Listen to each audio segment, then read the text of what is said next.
What's happening, Wes? Wes, Oh, what's Wes wait. doing here? This is Wednesday, isn't this AJ's day? There's no way to know. It's funny because even though I know that you're Wes and I've been talking to you for the last 10 minutes getting some shit set up, when you said Wes with a question mark after it, I was like, oh my God, did I screw up? Is this Wes? Is this really Wes? Right? Yeah, it's me. Woohoo!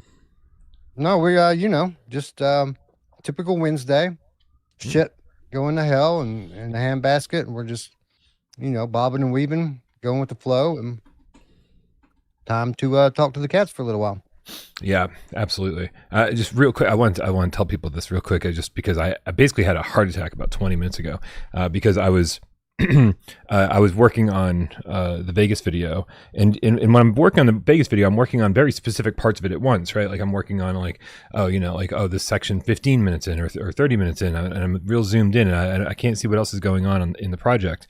And at one point, I zoomed out, in the first 15 minutes were just missing.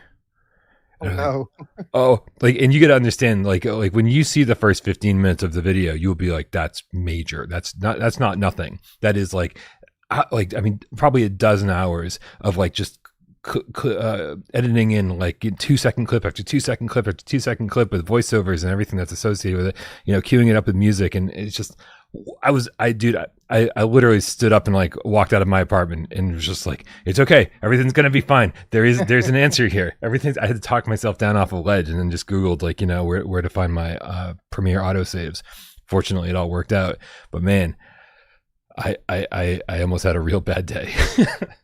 That's where you get what you pay for with paying for the Adobe, right? Because I never have. That shit is expensive. Yeah. So I bought a pay once and use forever video editing software, but people don't know the horrors of doing pre-recorded content, man. There's so much that can go wrong. There's so much that does go wrong that you have to correct every time.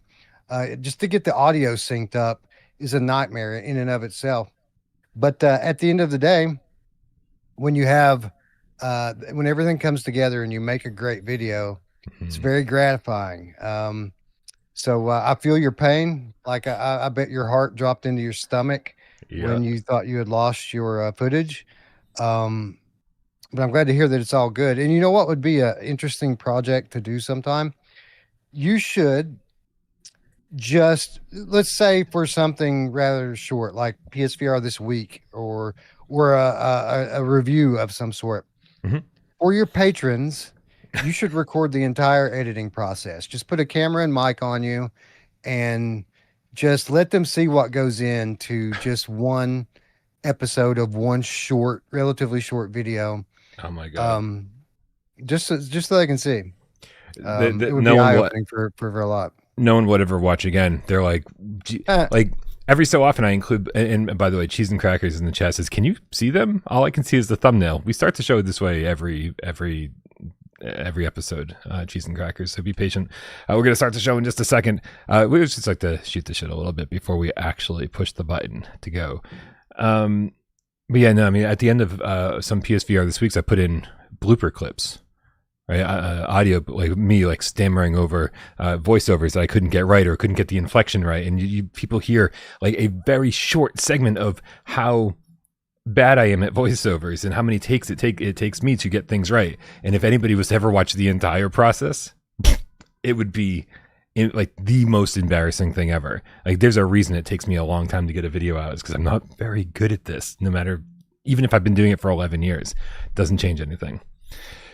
I'm the same way with voiceovers. I never get it before the third take. It always takes at least 3. Yeah. So yeah. Yeah, I'm more than happy to share those voiceover files with you. But with any of the cats that want to hear just how bad they actually are, because it is 3 takes at minimum every single sentence I say, and then there's also sirens, and I go fuck, get mad at the sirens for interrupting a good take, or tornadoes rubbed up against my leg, and I'm like, what do you want, buddy? And I'm listening back, and I'm just completely getting distracted by anything that happens. So they are ridiculous voice audio files. All right, dude, we chose Brian. It is What's indeed. wrong with us? I don't know. Can we? Is it too late to choose something else? I don't think so, right? I Never think, too late. well, I guess not. We could always be homeless, live on the street. I'd like to try it.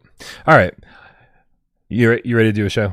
Cheese and crackers. As ready as I waiting. typically am. Let's go.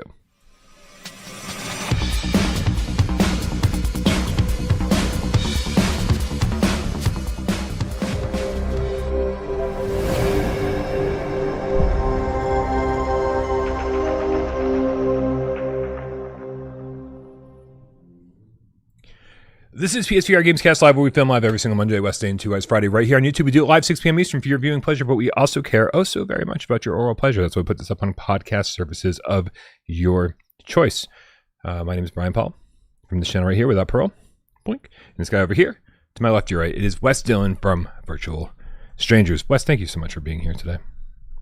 Thank you for having me on my normal day. It feels like it's been a month of Sundays since I've been here on Wednesdays. Yeah, no, it feels good to be back on schedule and getting everything, having things the way they're supposed to be. I don't feel right when we're not on schedule, and I know some of the cats don't feel right when we're not on schedule. And when some of the cats in Vegas told me how they feel when I cancel a show, it hurt so much more when I decided not to do a show on Monday. And I promise you guys that for the rest of the year, there's going to be far less canceled shows than ever before. We're going to try to stay on schedule, try to do 3 days a week. It'll be a rare exception where we don't do one. Yeah, and for what it's worth, I'm gonna pile right on top of that and say that I have every intention in resuming our regular programming schedule on Virtual Strangers commencing this weekend. Now, with that said, there's still some things up in the air. I need to coordinate with Roots and see if he wants to drive or if I'm driving. But I have every intention on doing an episode this weekend, probably the first one in about 6 months or close to 6 months. So I'm kind of excited. I'm looking forward to it. I miss it. And I'm glad we're getting back to some semblance of normalcy around here. I'm excited. And if you guys are not subscribed to Wes and his friends over there on Virtual Strangers, make sure you are. The link is in the description below. Sometimes I don't do a show when I'm supposed to, and you need a backup. You need a backup. It's like, oh, maybe Wes has done something recently, or Miles or AJ's done something recently. Go subscribe to their channels. You need a backup. Or maybe PSVR2 isn't the only VR you play. And if PSVR2 is not the only VR you play, you need to be subscribed to Virtual Strangers, especially for that long form content that we all know and love. We have some tips we got to cover. Ready for some tips? Let's do it. All right. I got to cover your face up just a little bit so we can see the top one. There you go. We got Andrew Ehrenreich with the $5 tip. Says, I'm loving Secret of the Mimic, but that tickets, please section is a real pain in the bozoid. That's my new word for ass. Oh my God. That is a inside joke. That is an inside joke as much as inside jokes can be an inside joke. But I like it, Andrew Ehrenreich. I highly endorse it. You played much Secret of the Mimic, Wes? I know you're a busy guy. No, but you know what? I'm trying to decide what the other title is going to be for this week. So I'm open to suggestion. If you think that's the one that I need to play, maybe it'll be the one that I play. It might be. It from a very personal standpoint, it might be my favorite game of the year. Right? There might be better or more impressive games, but for somebody like me who loves horror and then kind of took a break from it and now is back and really loving horror, this is exactly what I want to play. I absolutely love the visuals, love the stealth, love the scares, love the puzzles, love the collectathon. It's awesome, and it is my favorite FNAF game yet. At least because I only played the VR ones, which means it's only really the third one I played, technically. Although Help Wanted 1 and 2, or at least Help Wanted 1 is basically what Secret Five Nights at Freddy's 1, 2, 3, and 4. So I don't know. I guess it depends how you look at it. But this is my favorite one yet. Really fun. So well, that is somewhat compelling. I have been I've been leaning flat out, honestly. And what I'm thinking is is that maybe we do like real time review. So we talk about a title, we talk a little bit about the channel and what's been happening while we've been away, and then do some giveaways. I got some keys sitting around I want to give away, and then maybe we do some flat out live right there to wrap it all up. Woo! Give it away, give it away, give it away now. So I lost enthusiasm for that after like the first two words. I could have gotten really into it, decided against it. Cool. Well, listen. Flat Out. Everyone seems to be really excited about Flat Out as well. So, two awesome choices. I don't think you can go wrong. But good stuff. I know. I know what Andrew Ehrenreich's talking about. The Tickets Please guy is very creepy. I think it's super nerve wracking. It's funny because I probably died 15 times in that area, and since Secret of the Mimic's been out for so long. I just went out. I just checked a walkthrough. I was like, "Am I doing this right?" And the dude just kind of like walked through it, breezed through it. And I was like, "Did they make it harder for VR? What happened?" I thought I could just kind of crouch and walk around these these motion sensing mannequins, and I couldn't. So it was more of a more mad dash to the next hiding spot, which was terrifying, but also really fun. But I know what you're talking about. We're gonna cover you back up again, Wes, because we also got Darth Vader the Game Cat with the $5 says, I really hope with the next State of Play we get an announcement for Blade and Sorcery. I need it in my veins. Bro, does anybody on other headsets still talk about Blade and Sorcery? Is it one of those evergreen titles that people love, like Job Sim and Beat Saber, stuff that just doesn't go away? It's one of those things like VR Chat or Ghost of Tabor. It has its community, right? Like those people play that, and that's what they play. Mostly PC guys, right? So I don't hear it mentioned very often, but I know people are playing it. Just because of there's so much freedom to kind of do what you want, especially on the PC version of the game. So freedom. Okay. I assume people are playing it, but I can't vouch for it. Gotcha. Well, hopefully we'll hear about something regarding Blade and Sorcery soon. I'm under no NDA, but the developers did hit me up and they said they were looking into it. Asked for advice, which, as it turns out, I'm not a great person to give advice. I'm like, because my answer is yes. Please bring your game to PSVR2, and then that is the end of my line of knowledge. Everything else is just pure fucking speculation on my part. And all I can do is tell them some sales figures and how I expect their game to sell, but that there's a lot of caveats involved in that. So, yeah.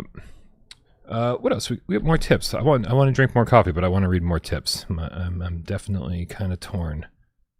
I'm a little torn. We got Comic Book Guy Game Cat with the £5 saying, hi. Oh, this is 1 out of 2. He posted twice. Oh, we got 10 quid out of him. Whoa.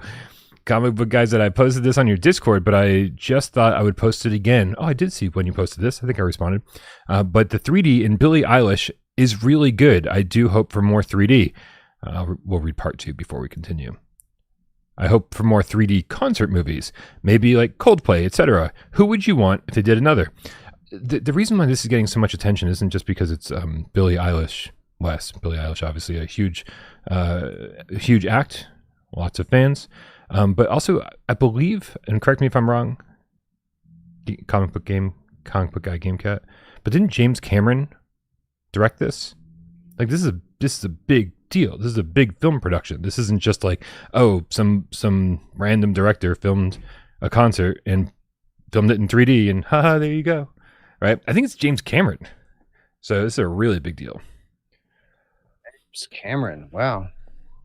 Yeah, you'll see this from time to time.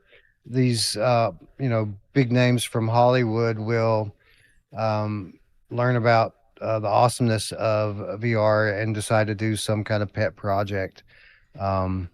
Which one? Jon Favreau comes to mind. He's done a couple of things. Like I know he did that Gnomes and Goblins experience a few years back, and he also I think he built up this like super elaborate immersive video rig to film the Lion King remake that they did a few years ago. Um, so yeah, you see it from time to time, and I'm kind of just a sucker for the tech. Like I'll go in and check out the Billie Eilish thing, and I'm not a fan at all, but I'll just want to see how it comes across, right? How good does it look? How does it sound? What's the experience like? If this were some band that I were into, would I flip out?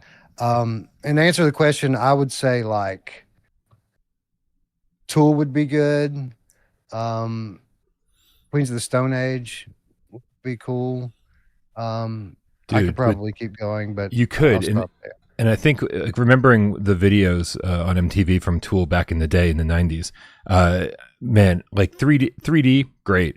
I think Tool needs a VR experience. Like some of that stop motion stuff would be incredible. It would be the Midnight Walk times 10. I would love to see that kind of stuff in VR. You know, there are some VR music videos um, on YouTube. It's been years since I went down that rabbit hole, but I remember there was a Damage Plan video. I think that Metallica has some like VR live performances that you can access somewhere, but I think they kind of suck. I think what they did was they basically just took a 360 camera and stuck it in front of Lars' drum kit, and that's the extent of it. You know what's awesome is Muse. It was called Inside the Multiverse or something like that. And I don't know if you can still access it or not, but a couple of years ago, there was this app called Stageverse that you could get on Quest, and it was a multiplayer app that allows you to go and see these immersive experiences with your friends. And we took, I think, 4 or 6 of us went into this thing, and you go into like a lobby area that's all just kind of pre-rendered out, and then you decide that you're going to go into the concert hall, and this thing had like it was like node-based teleport, but it was like 16 points all around the arena that you could go. And some of them were on stage, some of them were front row, some of them were out a little bit. And it was 360 degrees. It was 3D, and it was great, man. The sound was great. We thought that the video was going to be shitty Mm. because as soon as we went, because it was streaming, so as soon as you go in before it buffers, everything's like super pixelated and shitty, and we're like, oh, that sucks. But like you wait around for 2 or 3 minutes and let the buffer catch up, and all of a sudden everything looks really good, everything sounds really good, and I think that's probably the best kind of like live entertainment that I've seen in VR. But I've seen enough to know the potential is there that if they were to do this, people would absolutely pay for it. It's worth it. Like I would buy a virtual concert ticket and pay $20 for like, say I have on-demand access for a week for $20. Sign me up. Oh yeah, yeah. The last time I tried to see MCR, the tickets were $1,000, right? You couldn't, you really were not getting into that show for less than $1,000. I was like, well, I'm out, which sucks because that is like one of the very few things I got left on my bucket list.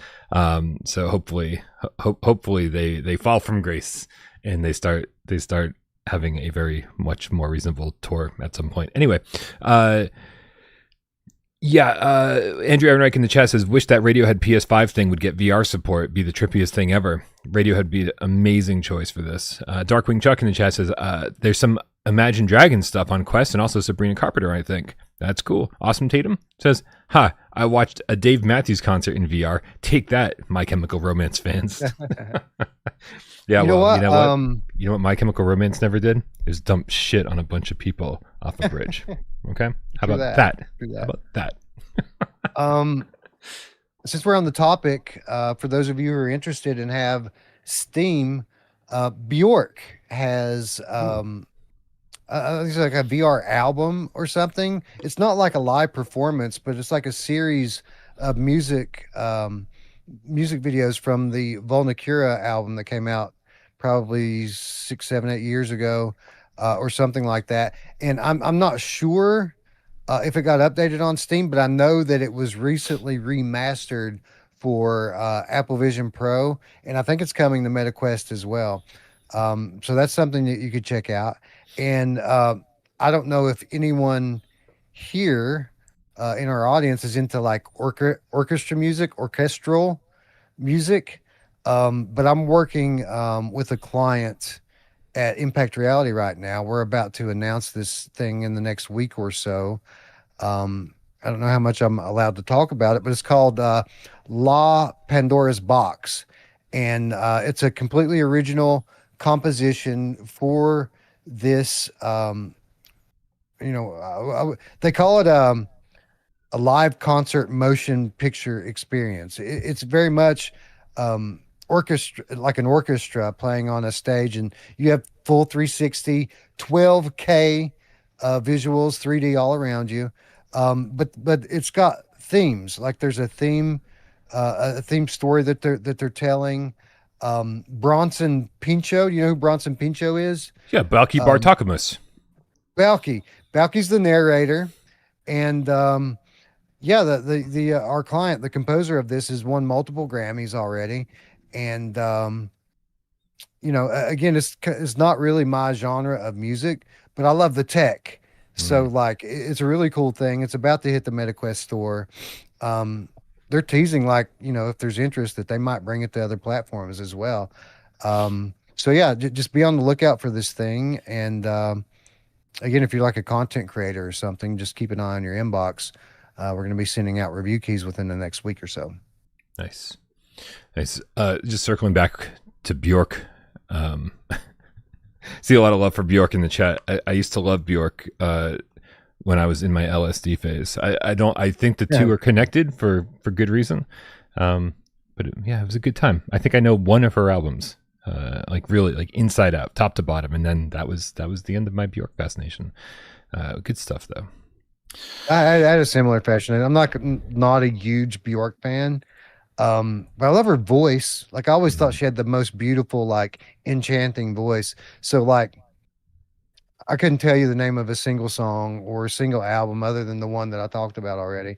But like when I would watch MTV back in the day and Bjork would come on, I didn't change it. I would let it run, Yep, that's a good endorsement. Like, hey, I didn't turn it off. And back in the day, that's as good as you can get, other than patiently waiting by the VCR to hit record when Stone Temple Pilots' Vaseline came on for the first time, so you could watch it over and over and over again. Looper says Aphex Twin. He's such a genius. Oh my god. Wes, we got to talk about something that this would have been the headline of Monday's show if we had done a show on Monday, but it's going to be maybe a not very big story here, because I don't think it's a very big story. I think this could just be an absolute lie. This could be a total fabrication. But you know what? I love speculating. I love hope, even when it's false hope. So this story comes to us from GameGPU.com, and it is a rumor about what's happening with Resident Evil Requiem Gold Edition. If anybody follows me on Twitter, I did tweet about this a couple days ago. There seems to be no source of information on this. There doesn't seem to be any credibility linked to this whatsoever. The guy who's tweeting about it, I DM'd him and tried to extract something credible out of him and got no response. But so this, feel free to fast forward. Feel free to skip to the next timestamp. This is just going to be a fun conversation because, hey, like I said, I just want to be hopeful, and I think there. Let me read it, and then I want to talk about why there's something here that I feel good about. So, Evgen Kovalov writes, unofficial information about Capcom's plans to announce the publication has appeared online, Resident Evil 9 Gold Edition, at the end of 2026. According to sources, the new edition will include the base game, as well as all previously released and planned story expansions. Users note that this strategy is consistent with the developer's long-standing practice of releasing full versions of their project. The key innovation of the deluxe edition is expected to be an exclusive virtual reality mode designed for modern VR platforms. The developers previously opted out of implementing VR at launch, but now plan to fill this gap. Furthermore, the Gold Edition will include classic costume sets for the franchise's main characters, Leon Kennedy and Chris Redfield, homaging previous installments. Some in the gaming community have greeted this rumor with a degree of skepticism, continuing to question the fate of the canceled last-gen console version and demanding news about a Resident Evil Code Veronica remake. Capcom representatives have not commented on the published information, so those details remain rumors. I'm assuming this is the first you've heard about this, Wes? No, actually, it's not. It's funny when you sent the run of show through today. I was like, oh, there's new RE9 rumor, because I had assumed that the beat had already run its course and that this was actually something else, something new, because this was from a few days ago, and from what I can tell, most people are writing it off as illegitimate. There doesn't seem to be any kind of cited source for this. He didn't even claim industry insiders, like nothing. So from the outside looking in, this appears to be one of those situations like we used to see Rythian do, where he will predict something just because it makes a lot of sense. And it does make a lot of sense. What he's saying here seems plausible. So hopefully it's true.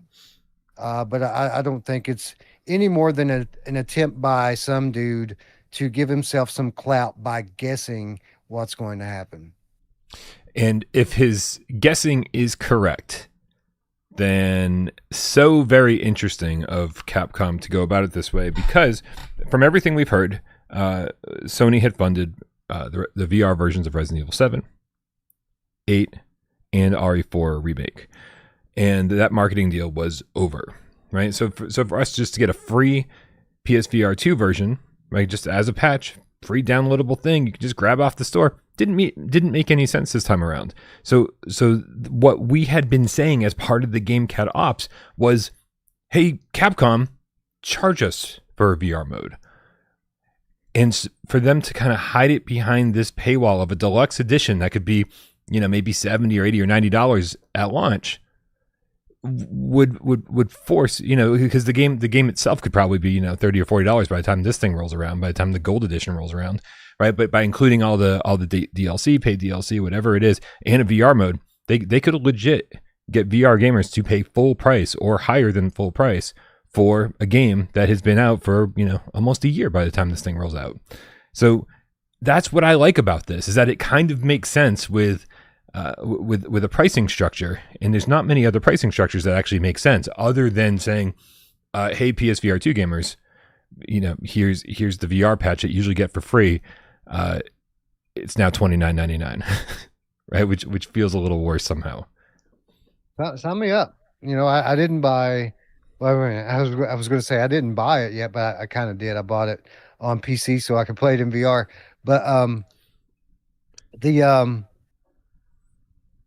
I wish they would just crowdfund these things, man. Like, if that's all it takes is a little bit of money to get them to do it, then just let us fucking pay. Put it up there and do pre-orders. I know Capcom's a little bit too big to do Kickstarter campaigns or whatever, but put a pre-order out there, and if you don't sell enough of it, cancel it. Nobody gets charged till it ships anyway, but you could put this out there and gauge interest quite directly by bringing it straight to the market. And I'm sure we would all buy it, which they know how many people are playing. They know how many people are playing on 4. They know how many people are playing on 8. So like, maybe they're just trying to get a little extra scratch from Sony.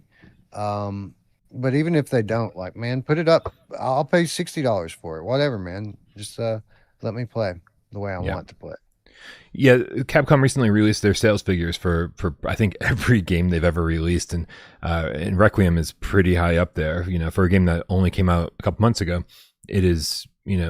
I think they're up to 7 or 8 million sold or something like that. It's pretty high up there. It's doing really, really well, and I'm sure it will continue rising. And so I understand that this is the market they want to focus on. They want to focus on, doubling down on this market, like selling more DLC to the, upwards of 15 million people that will end up buying this thing by the end of the year. So I can understand that stuff taking priority. And so if there is a VR version in the works or in consideration, to see it as part of some package, way later on, works for me. But again, grain of salt, you guys. Massive, massive, massive grain of salt. Biggest grain. My grain. Nice. Yeah, so that's that.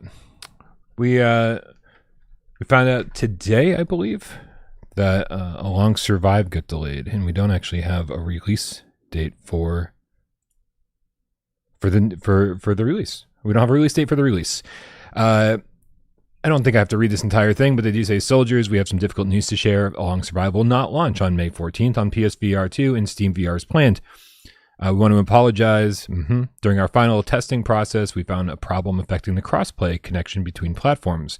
After discussing it internally, we made one thing very clear. We're not willing to launch the game without crossplay working properly. Crossplay is not a secondary feature for us. It's one of the main parts of the experience.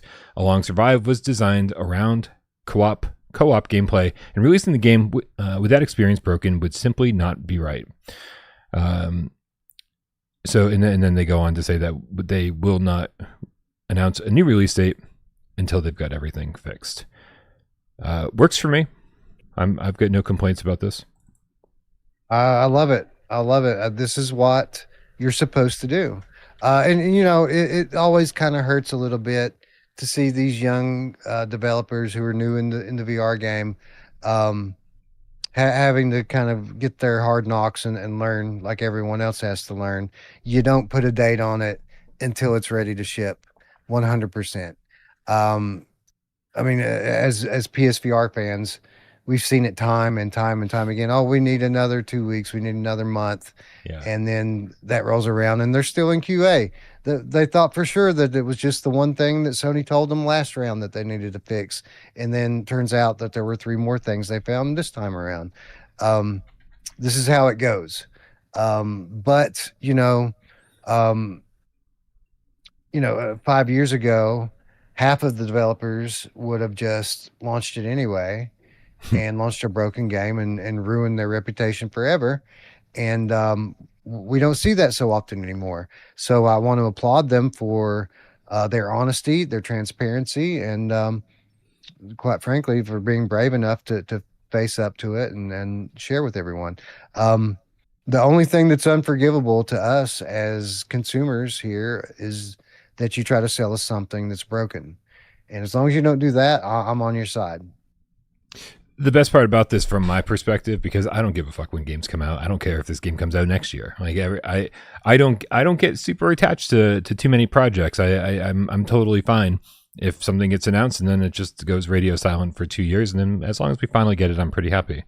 The way this affects me, fingers crossed, is actually in a beneficial way, and the way that it affects you, because these guys were not able to get us review keys prior to launch. It sounded like it was going to be launch day. So my hope is that because they had this date set on the PlayStation Store, and now it's going to be moved back, I think this gives them a little bit more leeway with review keys and the ability to get them from Sony and the ability to really get them to us, so that we can have proper coverage for day one to let you guys know if this is going to be any good or not, how the PSVR2 port turned out.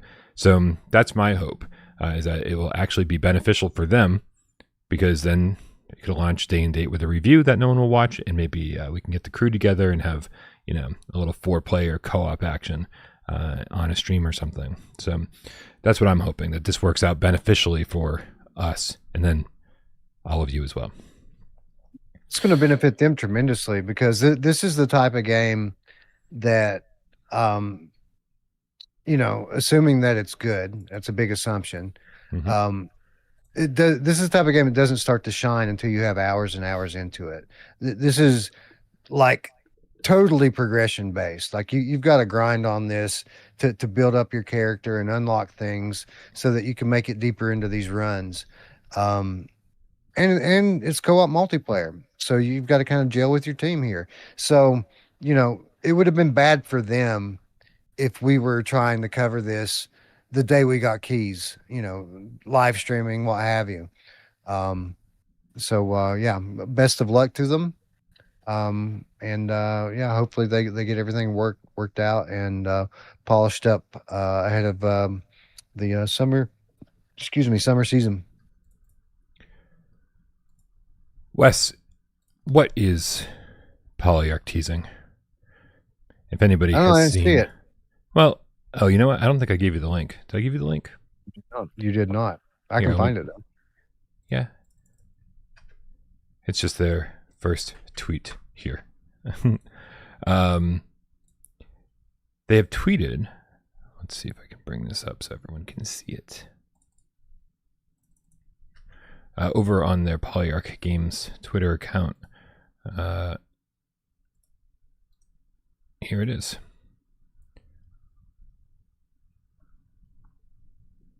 Wait a minute. Wait, I was just here. Hold on a second. Hold on a second. Do you see something? Because I don't see anything. Yeah, I see it. I see it, but plainly. No, you see it plainly. Did I just scroll too far? I probably scrolled too far. Let's try this again. You scrolled at all? You scrolled too far. That's so funny that I'm looking at two different websites that are exactly supposed to be the same. Is the website not Twitter? The website is definitely Twitter, and it is and I'm seeing Happy Valentine's Day as the very first one that pops up on stream here, and about animating GIFs and shit. And then when I go over to the very same web address, let me fuck this. This is crazy. I've never seen anything like this. Here, can I capture this window? That way you can see what I see. You said you had two websites. Are you using the same browser for both of them? One of them is whatever Streamlabs is using. That one's probably the one that has like Valentine's Day and shit on it, right? Yeah.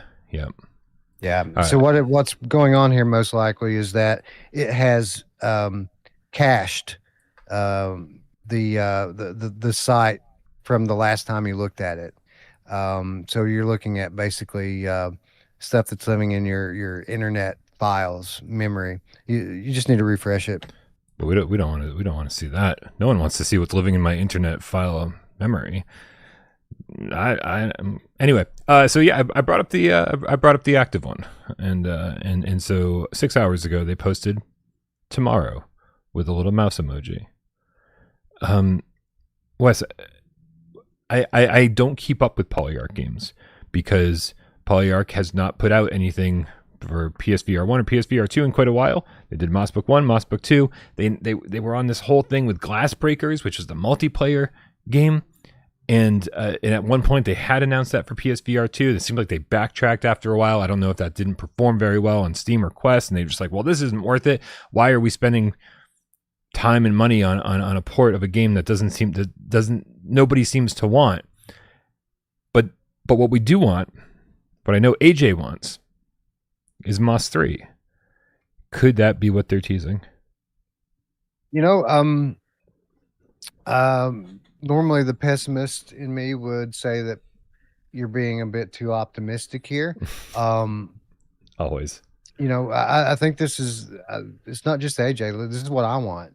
Like this is what I've wanted ever since they announced Glass Breakers, and I played it. I was like, no, you're world-class studio when it comes to telling stories and creating an emotional connection between you and and the characters. Like what they do as good as anyone. But competitive board games is not what they do. With that said, the pessimist in me always expects the worst. But looking at this tweet, this very brief message, it doesn't just say tomorrow with a mouse emoji. It says tomorrow with a mouse emoji and a book.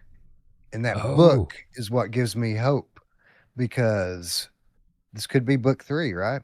back to the library we go. Indeed. So yeah, I'm Wow. thinking we might get an announcement tomorrow that that book 3 is in development. Bro, I didn't even I when it was so small on my screen that I kind of just glossed over it and just saw tomorrow with the mouse emoji. Didn't even recognize. I was like, is that just a big white square? And then, yep. Now that I can see it, all blown up on my browser window, dude. Yeah. I mean, if it's anything else, then they're just fucking teasing us. That is crazy. Uh, the comments all are in the same boat as us. Everybody is saying Moss Book 3, and then the crazy part is that most of them are saying PSVR2, please. Right? They have such a big audience on Steam and Quest that I am absolutely shocked to see all of these comments. Yeah, this is crazy. Everyone knows that we're the most vocal community. Like we get out there and we lay it on the line and we say what we want. You speak it into existence, and I don't expect them to do what they did with book 2. I think that bit them in the ass pretty hard, and that was launching this as a PlayStation exclusive for a little while because not for nothing, but there's a lot of headsets out there that aren't connected to PlayStation 5s. And I think that they kind of killed their own hype by launching this game, letting everyone see it, watch streams. Again, it's a story. This is a story. It's like watching a movie before it comes to the theater Mhm. for a lot of people. So by the time that they made it to the big stage with all of the other potential players out there, everyone was over it already. And I think, not to mention other mistakes like overpricing it and Forty things like that. dollars. Oof, Yeah, yeah. $40 Well, for and a don't rather. forget, it wasn't PSVR2 exclusive. It was PSVR1 exclusive, right? And that was very late in the PSVR1 life cycle, where so many people had already moved on at that point. That felt like a deal that Sony and Polyarch had made 5 years prior and that they had to deliver on, right? It was like, because it made no sense from a marketing standpoint whatsoever. So, yeah, they made a few mistakes, I think. Yeah, which was a shame too, because for what it's worth, I like the sequel even more than the first one. Um, so yeah, hopeful and my only optimistic for a change. my only nervousness here is from people who are speculating, like Quest with Matt saying, not a flat game, not a flat game, not a flat game, and then people in our chat saying, very well could be, it could be just be like a flat version of Book 1 and 2. It could literally be a Nintendo Switch version of Moss Book 1 and 2, which getting more people to experience that game would be wonderful. But don't tease us like this if that's what the announcement is going to be. Your hardcore fans, Polyarch, are VR fans. You don't have fans on the Switch yet, right? So don't tease us like that, knowing that this is what people want. So, Yeah, I would, but for what it's worth, I wouldn't be mad at them at all for going that route. Actually, that's what a lot of the studios seem to be doing now. The ones that are bailing on VR are trying to take their existing wares and make them into flat experiences. And I get it. Everyone needs to eat. Everyone needs to make money. So I can't knock them for that. But you're right. It would be kind of a pretty dirty bait and switch if that's what they're teasing here. yeah, absolutely. Here, I want to make sure we get caught up on tips real quick. Let's not. Oh, good. I think it's good. We got Philzy up with the €2 says, Wes, I hope you're feeling as well as you look. People were commenting earlier that you had a nice slick new haircut. Thank you. I did. Yeah, I did. I got a haircut today. I'm fairly clean shaven, and I even moved my camera. I have a new camera angle, so it's a new day here. In terms of how I'm feeling, you know, I might have busted legs and pneumonia, according to my doctor, but I feel okay. I need to go to bed. Like I didn't sleep much last night. I stayed up working last night, and yeah, I'm a little tired. But thank you for the compliment. I'm glad none of my internal strife is showing through yet. The AI eyes are making everything. Do you have the AI eyes still on? I can't tell. On? I don't know. Maybe. Am I looking at the camera right now? Of course, you ask when I can't see you. How about now? I'll look at you now. I'm not looking at the camera right now. You're definitely not looking at the camera right now. That's for sure. So, I mean, yeah, it is turned on for what it's worth, but I'll turn it off. There you go. We live in a strange era where we just can't tell sometimes. Wes, we got an announcement of a new upcoming PSVR2 game. It is The Boys Trigger Warning, listed on the PlayStation Store with a release date of June 9th. You being more proficient with other platforms than me, I don't suppose you've checked this one out yourself yet? Not yet. So they offered it a couple months ago. Whenever it launched on Quest, they offered it, and I just kind of let it go because I knew I wasn't doing content at the time anyway. So I didn't want to waste their time. But since then, Looper has expressed some desire to check this out, and when they tagged us up yesterday regarding the PlayStation version, I went ahead and took the opportunity to say, hey, why don't you go ahead and, for comparison's sake, send us over a Quest key as well. So not yet, but I do intend to probably dive into this. Maybe not next week, because I think I'm going to watch it, Brian. I haven't watched it before, so I think we've got enough time here between now and June 9th that that I can at least get a season under my belt and get some context for this. But yeah, I'm going to be watching. I'm going to be playing on Quest. I'm going to be playing on PlayStation, and right around June 9th, we'll have the verdict for everyone. Nice. Yeah, I like that we've got plenty of time because I am at least a full season behind. You're in for a treat. The Boys is a great show, Wes. Awesome. I have no complaints, no real complaints, other than I watch TV for enjoyment, to relax, and I feel like almost every episode of The Boys is like watching that Adam Sandler movie, Uncut Gems. Have you seen that? I know of that movie. I have not watched it. It's, again, not a movie made for enjoyment. It's a movie made for, like, just they do what they want to do really well, which is convey this insane amount of stress to you. Like, you as the viewer are going through what these characters are going through and just stressing the fuck out. And I feel like almost every episode of The Boys stressed me out in the same way, to the point where it's just like, this is fucking exhausting to watch, right? It's just too much.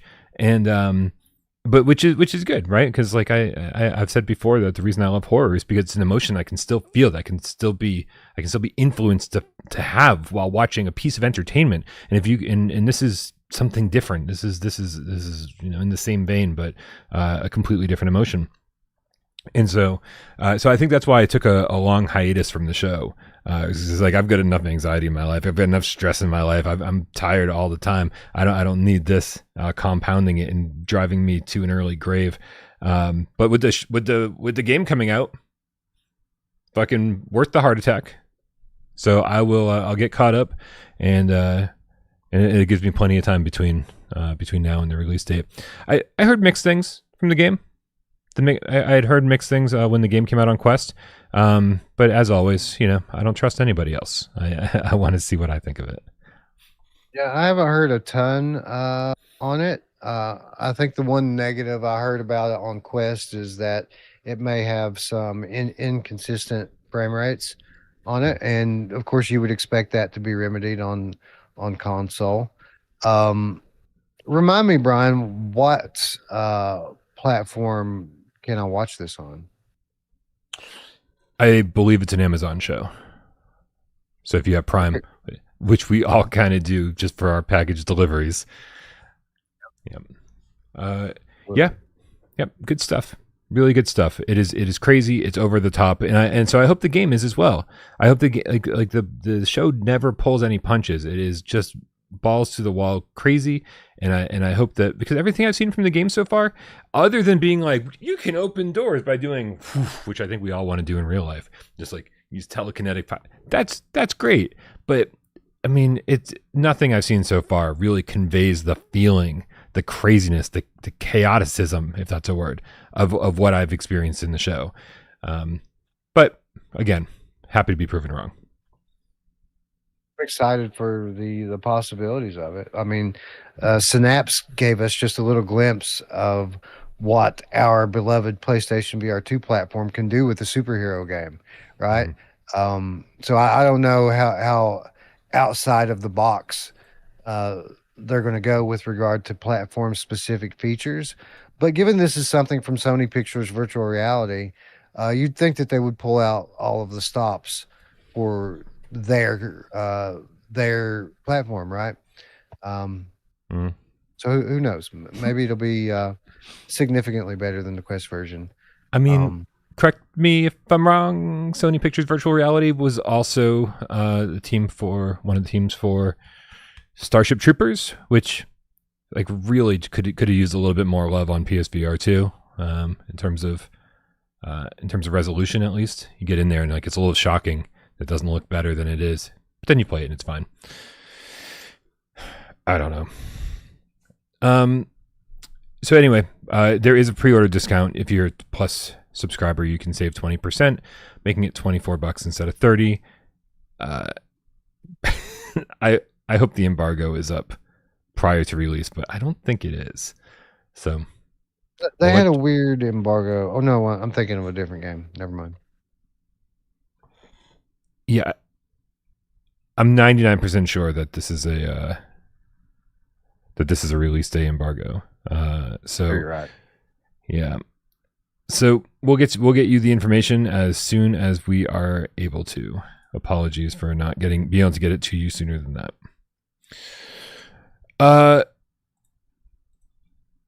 Damn, dude. Damn. Listen, there's a massive sale going on right now, and there are some amazing games on sale. But I want to make sure we give our headline the attention that we're supposed to give it. I don't want to keep you for 2 hours today, Wes. So I'm gonna jump over to our headline. We're gonna talk about Teenage Mutant Ninja Turtles Empire City. That you and I, in Looper, in D, we all played on what day is today? Today's Wednesday. We played it on Sunday. I don't remember what day it was. Sunday. We played on Sunday, and I'm glad you brought it up because it's not in the run of show. So I was wondering, like, Brian just decided not to talk about Turtles. Yeah, we played on Sunday. It's the thumbnail and title of the video, but yes, it's not in the run of show. Massive oversight on my part. even without Turtles, we had a pretty decent show. So, and this is the footage. This is your footage, correct, Wes? You sent this over to me. Did indeed. And how I know that you had some problems, maybe not with the game, but with the technical setup.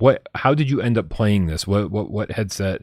Did you use Quest or were you playing on PC? How did that all end up working out? I never asked. Yeah, let me think about this. So I tried initially to play on my PlayStation VR2 headset via PC, which is what I typically do. It's my go-to VR headset, no matter where I'm playing at. I try to use it when I can. For whatever reason, and this hasn't happened before, the computer was giving me this error message telling me that the quality of my Bluetooth signal was insufficient to track the controllers consistently. I have been meaning for a week to talk to you about the quality of your Bluetooth performance, Wes. I'm glad somebody finally took the initiative. But when I got back from Vegas, when I left for Vegas, I made sure everything was paired up to my PC so that my son could come in here and use it and play. And when I got back, that's what he told me, is that he couldn't use the controllers, that the thing kept giving him errors for the Bluetooth. And I thought to myself, you're just doing it wrong. I've never had any kind of issues with this in the couple of years now that I've been doing it. but sure enough, I got in and tried to use it, and it was the same thing. And I went so far as to roll the drivers back to a previous version, the Bluetooth drivers, that is, didn't help.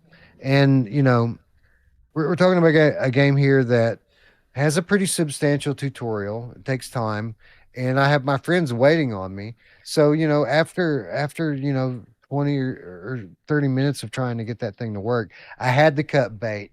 So I did play via Steam, but I used my MetaQuest 3 headset connected with a link cable. Well, my guess is that you probably got better performance than I did because I was playing on my Quest 3, and while everything was fine, I definitely had some frame rate stutters, and amazingly, I told you guys within about 20 minutes of starting, I was like, man, my stomach is twisting right now. Like I could feel my whole body was getting hot. Right, these are the telltale signs of motion sickness, which I do not get often. But because of the frame rate stutters and some stuff that was a little like untangible or intangible, maybe frame rates that I wasn't quite fully understanding, like maybe something that was noticeable to the human eye, but my brain was definitely picking up on. My stomach started to twist. I was getting hot, and I pushed through it, man. I pushed through it because I will say that despite the technical issues in terms of just the way that it looks and runs, this was pretty fun. I was having a good time with you guys. Yeah, man.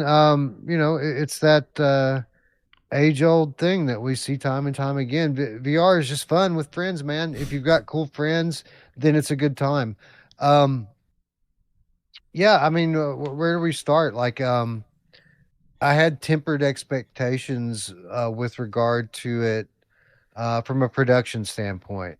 I knew it was going to be kind of like comic booky, cell shaded type stuff, which is starting to get a little bit old and played out in VR. Not obviously there are exceptions always, and oftentimes the cell shaded look, is sufficient. It works well enough.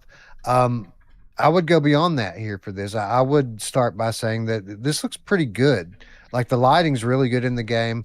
In spite of it being kind of like this hand drawn aesthetic, it's pretty detailed. Um, so I was fairly pleased that the experience seemed to be pretty immersive. And with regard to the gameplay, like it's arcadey as hell, but it's a fucking Turtles game, man. Why do the old Turtles game were all like arcadey, like beat 'em up style games, and that's essentially what we've got here, but first person VR. Yeah, I got to say that despite the fact that this feels a little formulaic in some ways, the fact that you're actually running around an open world city and you don't have to stay with your group. I was off running, doing my own thing, climbing buildings and just exploring and seeing what was out there while you guys were off doing other things.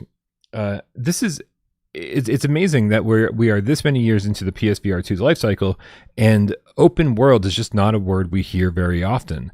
And you can absolutely say, oh well, there's load screens from from your turtle layer that bring you to the sewers, and there's little load screens here and there, right? But overall, once you get into the city, it is a really big area to explore, like surprisingly big. So what I kept thinking was that this feels like the closest we have to something like this is Resist, right? And Resist gives us a beautiful city. I cannot deny that. And with any luck, if Cortopia brought this to PSVR2, they could get the resolution, reflections, and all these different things looking almost as good as Resist. But this lets you do things that Resist didn't, right? Multiplayer, number one. Number two, you get to be a turtle, which who the fuck were you in Resist? No one knows. It doesn't matter. But most importantly, you could actually go inside certain buildings, right? And that's when you would see a little load screen. And then a lot of these buildings actually had some depth to them, like kind of almost like a puzzle, trying to figure out how to explore them. And I don't know, man. I don't look at this and go, oh, this is a 10 out of 10, right? But this is a 7 out of 10 that I would play the crap out of with friends. Yeah, it's cool. it seems like it's a lot like Resist in kind of the approach it takes, but there's way more content here than was in Resist. Resist had like Yeah. what, like three, four, five things that it would let you do, and then you just had to do them over and over and over again to varying degrees of difficulty. There's kind of like three layers of shit to do in this. So like, of course, you've got the story arc that you can play through, and they'll send you on specific missions to clear out specific areas, and do what the waypoint tells you to do to progress the story. Underneath that, there's general crime fighting in the city. So you have a map of the city. It's cut up into different areas, and there's shit going on, for lack of a better term. There are bad guys in the area doing bad guy stuff, and you can just go and just kind of take that on for a while if you want. Beat up bad guys, collect resources, because there is to some extent here Yeah. exploration and resource collection going on, And because crafting. there's crafting. Yeah, there's Yes. crafting. Sorry. Um, Stole your but thunder on that one. I was like, there's no, crafting, no, and it's you were good. just about to say it.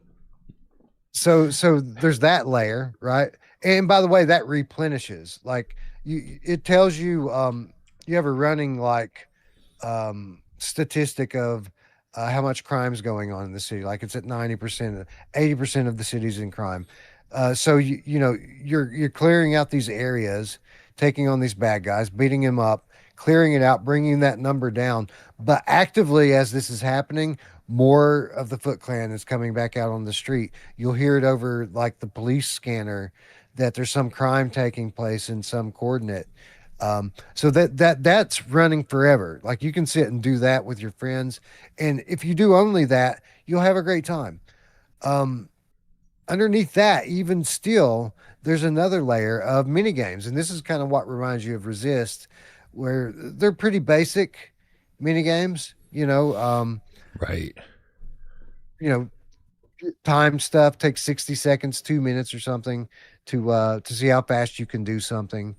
But again, big areas, um, pretty beautiful looking game for what it is, and just a ton of content here that's fairly well done. Uh, I'm gonna absolutely devour. Yeah, I'm gonna screw up your name. Is it Michel Verhagen? Oof, I totally screwed that up. Said, but isn't every game with multiplayer function great because you're with friends? A game needs to be great without screaming to friends. It needs a great solo campaign. There's 1,000 multiplayer games. I disagree with part of that statement. I agree with you overall, but I do disagree with part of it, because I had no fun in Ghostbusters. I didn't have fun in Ghostbusters solo. I didn't have fun in Ghostbusters with friends. I think Ghostbusters is not a very good game, even with friends. We don't have to talk about Titan Isles, because Titan Isles was okay without friends, and it was only mildly better with friends. Divisive opinion, I know, but the fact is that, like, I think there is something about this that just works. There is something about this that just works, and but to agree with your comment, I don't know if I'd want to play it by myself. I don't think that I would, because I think there is quite a bit of repetition here.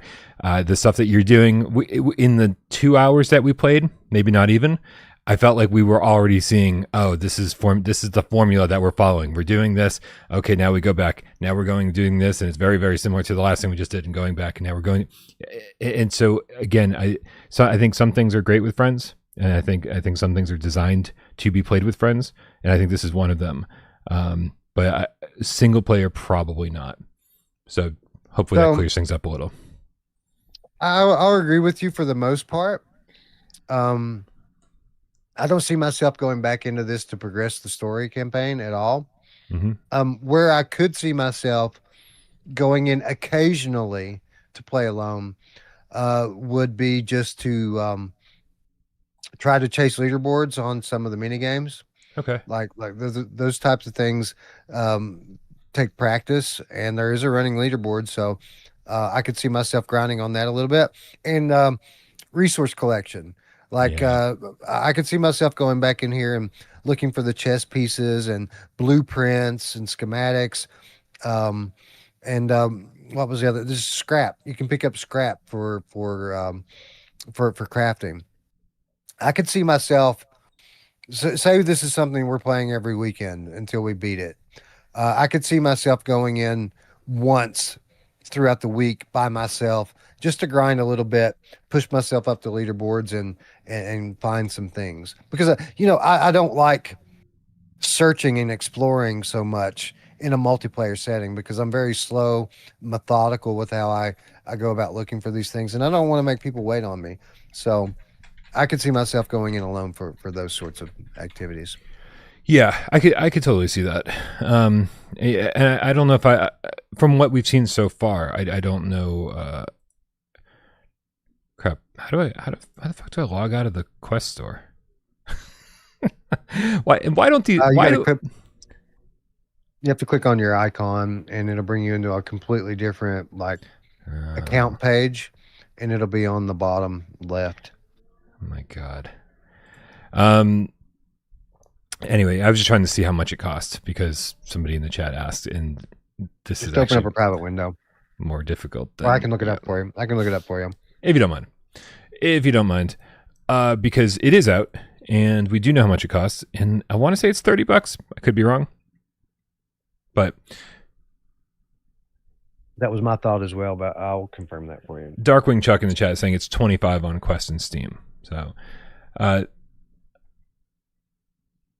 which seems reasonable, and like you're saying, there's a lot of content here. There's when we finished after playing for like I said, probably about 2 hours, I went back to the home screen after leaving the chat with you guys, and I think my completion was like 2% done, and I was like, is it going to take me 30 hours to beat this game, or to complete all the side quests and find everything there is to do? But I mean, this gave me some Infamous vibes, right? Just the way you're able to climb these buildings. It gave me into kind of zip line across electrical cables, shit like that. Again, not an amazing game, but it is doing something that we just don't have enough of in VR. I want these bigger maps to explore, and this gives it to me. And I've always been a Turtles fan, so I might be a little bit biased on this one. And what was the friggin' end of the title? Teenage Mutant Ninja Turtles Empire City. Thank you, because I tried to search this thing on the Sony store, and it brings me 50 different versions of Shredder's Revenge. Yeah. So I guess the point of all of this is that I do want this to come to PSVR2. And I didn't have that sentiment prior to playing. I had seen the IGN review and they gave it a 5, which I don't think is totally unreasonable. But I also didn't want to go to bat for this thing without having played it myself. I didn't want to go, hey Cortopia, please bring this to PSVR2. I didn't want this to become a GameCat Ops thing without having played it myself. And now that I've played it, I'm like, you know what? This is pretty fun. I could definitely see myself spending a lot of time with this. So I don't agree with you, Colin Loves. He says it looks shit. We shouldn't promote Quest-looking games on the superior PSVR2 headset. Then you're going to get nothing. Because 90% of VR games right now look Quest-like. I'm telling you, this game, it looks good in the headset. I'm not just blowing smoke up your ass there. This is one of the better looking games of this style. And for what it's worth, it does retail at $24.99. It is on sale on Steam right now for $20. Nice, decent. Yeah, again, right? It's this is good. I like this. So here's what I'm going to do. I'm going to go over to Cortopia Studios right now. Their pinned comment on Twitter: Teenage Mutant Ninja Turtles Empire City out now. Ha ha ha. And what a perfect place to leave my request. Hey Cortopia, we played this on Quest 3 and had fun. Please bring it over to PSVR2 with improved visuals. Love you. Sincerely, Haptics. the guy on the couch. Keep your visuals. Bring me the haptics. And haptics. Okay. There we go. This is my game cat ops for the day. So Cool. Where we put this at on Twitter? Yeah, I go to at Cortopia Studios, and then I commented on the pinned tweet, on their pinned tweet.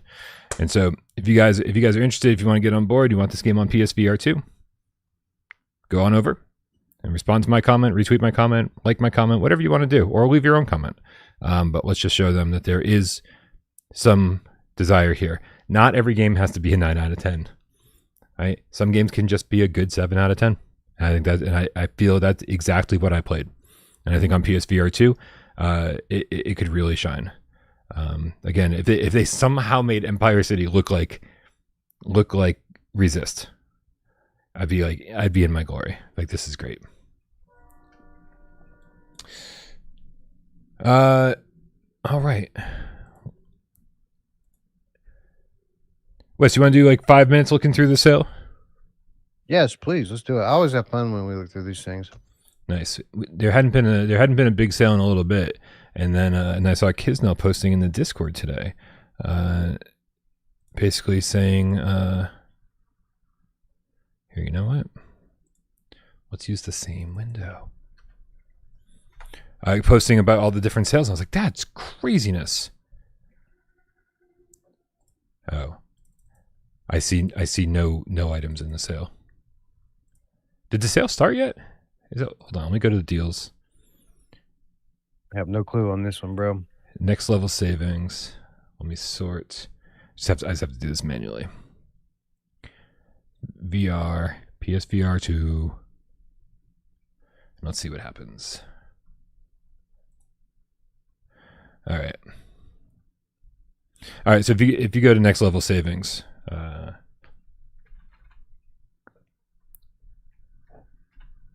and then sort by PSVR2, we should be good. There's 83 results. I promise you, we will not go through each and every single one of these. We don't have time for that, but there are some really great deals that need to be shouted out here. So let me bring this up on the stream for you guys. 0 items. What did you do to make this work? Yeah, so just go back to the PlayStation Store homepage and then click on deals yourself, and then go to great deals, or whatever it's called, next level savings, whatever this particular sale is called, and then sort by VR, sort by PSVR2. I had to go through and do it manually because this link did nothing for me. Level savings, and no, and then no, and then. Oh man, dude, where's my car? What a classic! What a classic! Yeah, so I'm just going to kick this off right away. It's the very first row. We got Secret of the Mimic, which literally just came to PSVR2 like two weeks ago. And I gave it a 9.2 or something along those lines. Yes, it could use a couple of minor improvements to make it perfect, but the way that it is already wonderful. Great game. Scary. Favorite game in FNAF. I've already said everything I want to say about this. And the fact that it's 60% off so soon after the PSVR2 launch makes it $16. Fucking get it, you guys. We saw a post. The funny thing is, this was all over Twitter, was a post that one of the developers left on my review. And then somebody screen grabbed it, posted it to Twitter, linked my review, saying this is where the source. I think we scared the developer off by giving him too much attention, because then he deleted it. Right, because he was being very transparent about, Help Wanted 2 didn't sell very well, and we were knee deep in the VR version of Secret of the Mimic when we realized that it probably wasn't going to sell, and we backed away from that, and then Devoted Studios stepped in to help us out, and I mean it was very transparent, and I feel like maybe somebody at Steelwool was like, hey bro, that's a lot of information that maybe you shouldn't be just dishing out randomly on some dude's YouTube channel. But what we do know is that Five Nights at Freddy's Help Wanted 2 did not sell very well on PSVR 2. And so I feel like we need to say, guys, we do want your games. We 1000% want your games. And if they're like Secret of the Mimic, then keep bringing them. So this is your way of showing them, at a very discounted price, to keep doing what they're doing, that this was a massive success. Very discounted price, dude. This is a $40 game, launch week, $16. Like, come on, man. I think I'm gonna buy a copy of it just so my kids can play it on the other console. Like, that's dirt ass cheap. Oh yeah, yep, yeah. That's the benefit, right? When the flat screen version launches, what, 9 months? I forget how long it was, but it was a while, quite a while before the PSVR2 version. This is the benefit, right? Is that we get these crazy discounts right after launch. It's good stuff. I do feel bad for anyone who bought it for $40 like me the day it dropped, right? Only for 2 weeks later to be like, oh, I could have gotten it for 60% off. Whatever. I'm glad I could support these guys. All right, people in Australia that had to mortgage their home to pick it up. Right. Let's see here. There's lots of awesome games on here on a typically generous deal. But I think we're looking for the exceptional deals right here. So I'm going to point out that Alien Rogue Incursion VR Part 1 is 75% off right now, and you can pick it up for $10. Yep. Absolutely insane. If you're curious, go watch my review, and then keep in mind that they've improved a bunch of stuff since then. This is a great game. $10 is crazy. And again, another studio that is, in dire straits that we could support. We could show them where the love for VR is, and that's right here on PSVR2. For $10, not only could you get a great game that you're not going to beat in under 10 hours, but you could also support Survios and maybe keep them running just a little bit longer.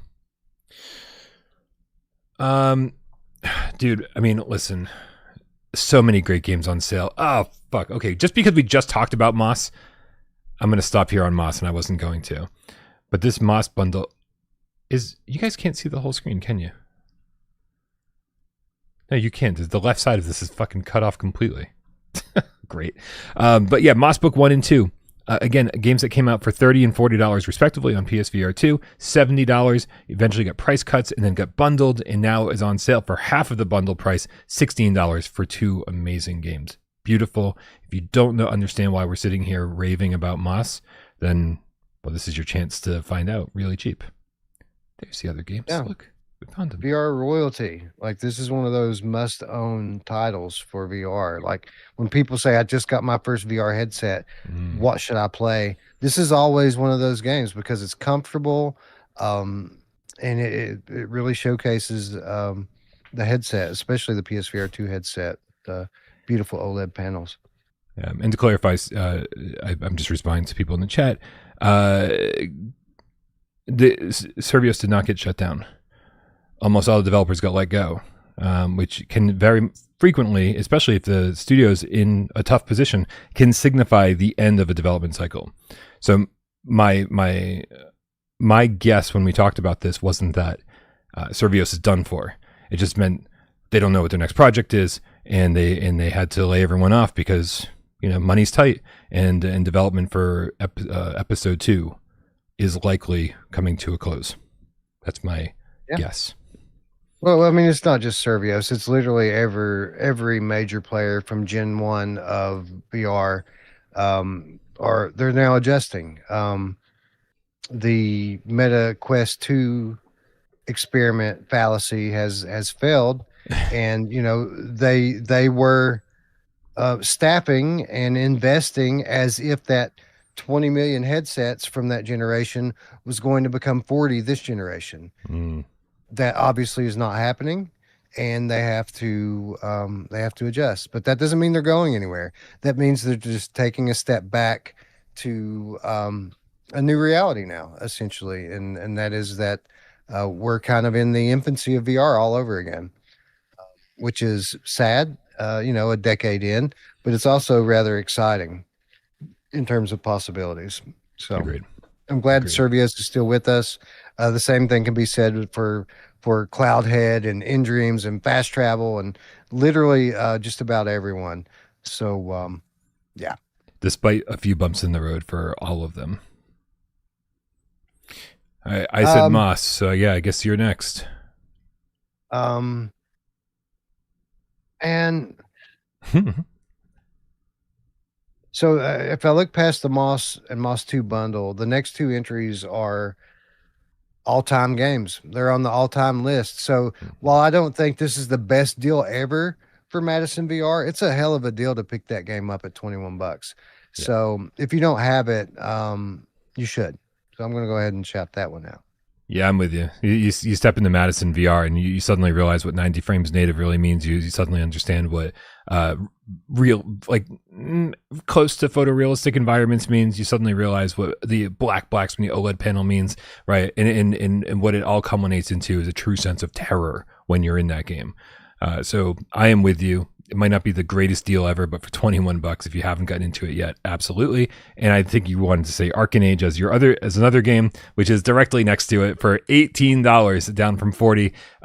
Just Vitruvius being one of the greatest VR developers, I think, of our generation. They are really understanding what gamers want, and just beautiful worlds, really customizable weapons, fun exploration, great level design. You need to play Arcanage.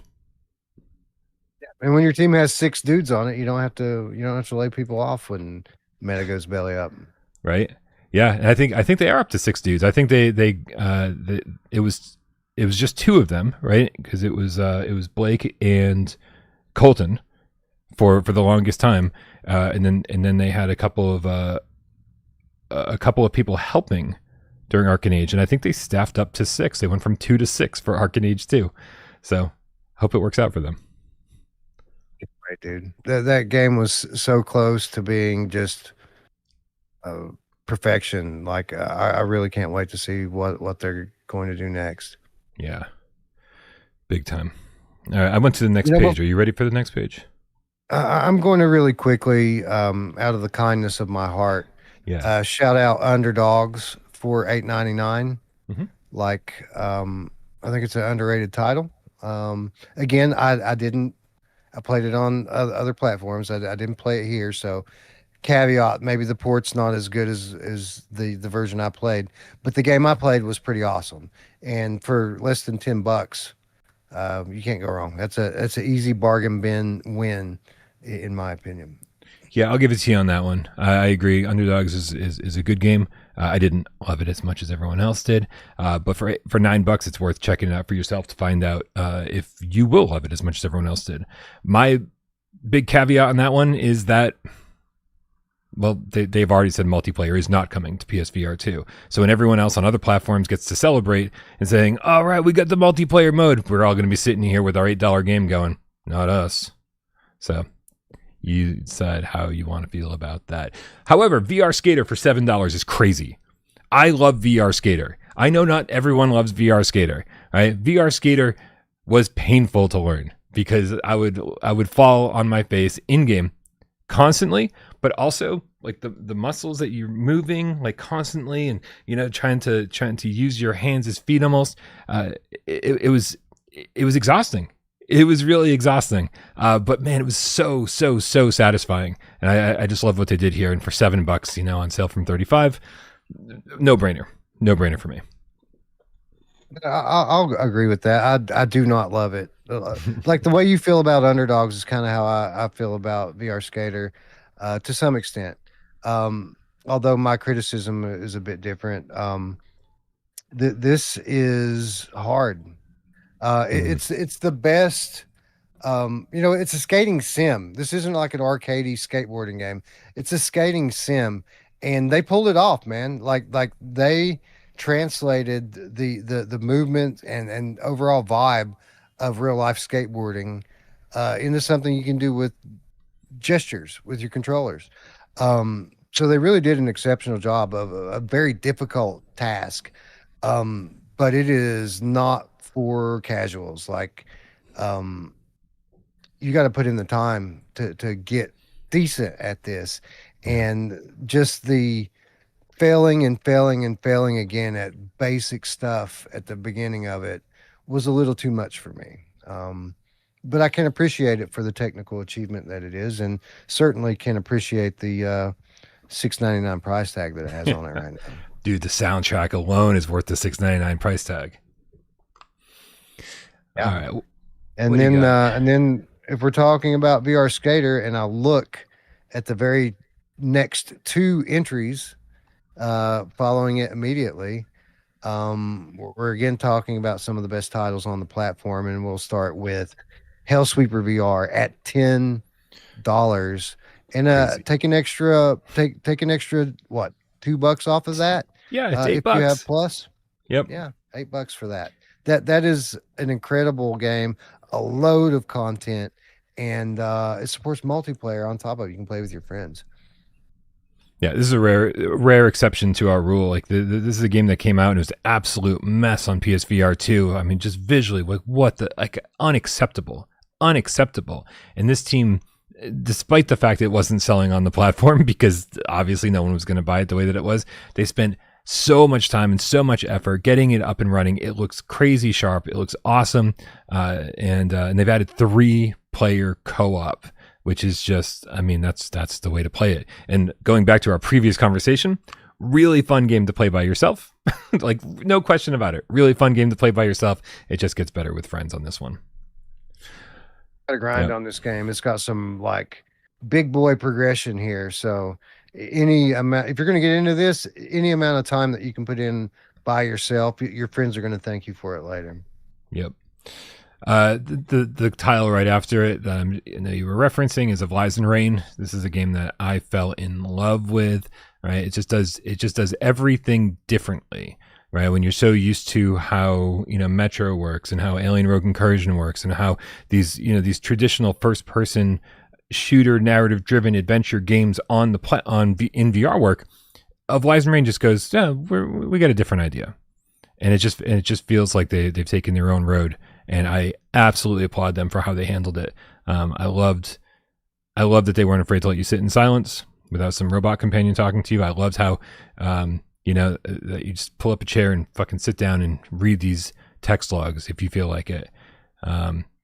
Very complete. It ends up being a completely different vibe than anything else I've played in a very long time. And for $20, it's a must have. I can't dispute anything you just said. It's a great game, absolutely beautiful. I love the sci-fi vibe that it has going on here, and never mind. I don't want to be too critical of it. We're talking about a sale here. It's good. It's very good, and certainly worth the price that they're asking for it. I think they shot themselves in the foot here, overpricing it. A case can be made that it's a $40 game, but even if it is, like, people aren't looking to spend that on games these days unless it's really that epic length adventure. And I think that this one was a bit on the short side, if I'm not mistaken. So I think they hurt themselves a little bit there, but again, it's on sale now, so time to pick it up. I think I could be wrong. I have to double check my review. I think I spent the same amount of time in here as I did Alien and Metro, so it's of similar length, if not the same. But I know what you're saying. This is not a Metro, and Alien are a known IP. Of Lies and Rain is going to be a tougher sell for most people. So maybe a lower price point would have done them well. Hopefully this works for them. Hopefully this sale works for them. Better late than never. I'm not recommending Made of Scare, but I saw that it had an update, and I went in and checked out what the update was. You have hands now, like real hands, not ghost hands. Oh, you have real hands. Yep, that's it. That's all. I didn't see any other updates. Everything else the game still looks terrible. Like, especially until you get into Scare Hotel. Like, outside looks worse than I remember it somehow. But yeah, so not recommending it. But if you've been waiting for an update, at least you have hands, human hands. You have hands. Made of Scare. At least you have hands. Yep. There's something here. you know, this is from a veteran game studio, and it's a decent game.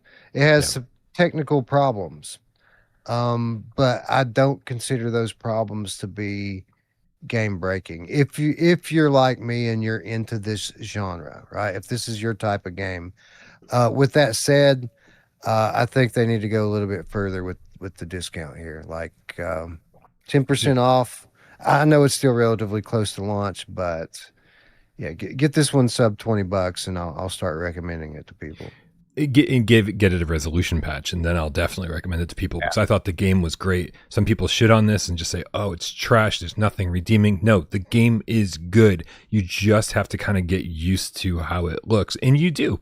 You do get used to how it looks. A couple hours in, I was just like, I wasn't even thinking about the resolution anymore. So, but anyway, we'll circle back around to this one once it gets another update or another massive price cut. Dude, I heard plenty of people talking about Vertigo 2 on a Discord today, and rightfully so. It's $9. If you haven't checked it out yet, absolutely jump in and grab it. Couple technical performance issues. It runs way better on the Pro, so hopefully you got one of those. But man, what an absolutely creative, single player sci-fi narrative-driven adventure. It's wonderful. PC. Where by the way, it's not perfect there either. It is shared bugs on PC. One of my favorite games. I absolutely love it. It's so out of this world crazy, and just fun to play, man. A rich world that feels alive. A lot of comedy. There's a lot of comedy in this campaign before you make it to the end. I just dig it, man. This is my type of shit, and yeah, at $9, come on. While we're hailing underrated games for low prices, I'm gonna shout out my old friend Happy Funland over here. If you're a fan of amusement parks, you're going to absolutely lose your shit at this spoof on Disneyland. This is basically a horror comedy. I mean, walking sim. I mean, there's some stuff to do in here, but it's not substantial. The value in this experience is the experience of being here and taking it all in, riding the rides, seeing the sights. It's like a day at the amusement park, but everything is trying to kill you. $7.49. That's a pretty cheap ticket. You can't go to the movies for that, and yeah, I thoroughly enjoyed my time in this, and it's been a while. I feel like I need to get back into this one. It's been long enough. Yeah, and your enjoyment of Happy Funland is why I think you'll love Secret of the Mimic, Wes, because Secret of the Mimic feels like Happy Funland with a bit more substance when it comes to gameplay. Although I do think Happy Funland does some of the world building better than Secret of the Mimic even. So, yeah. Good stuff. Dude, toss